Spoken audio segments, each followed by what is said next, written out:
Team Barda, be ready! Muling makikita on-screen, in one frame, sina Barbie Forteza at David Licauco sa seryeng Beauty Empire. Plot twist ba to? Hindi. Or surprise? Oo, surprise. Surprise. Ay, may surprise! Hindi na surprise kasi na-interview ko na. Ano ba yan? Na-surprise ka ba? Super. Talaga? Hindi, joke lang. Ayan. Then, napag-usapan na namin to, syempre.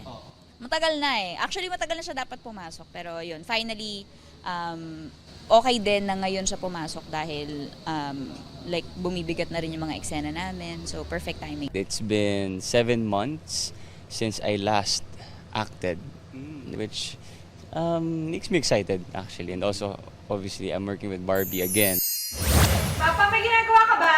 Wala, may kailangan ka? Masunurin, masipag, at certified dedicated husband, si Dennis Trillo na yan. Sa latest IG reel ni Dennis, sinusunod niya ang lahat ng utos ng misis na si Jeneline Mercado.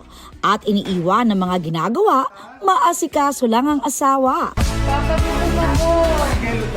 Ani ng award-winning actor, walang best actor pagdating sa bahay. Aubrey Carampel nagbabalita para sa GMA Integrated News. Huwag magpahuli sa mga balitang dapat niyong malaman. Mag-subscribe na sa GMA Integrated News sa YouTube.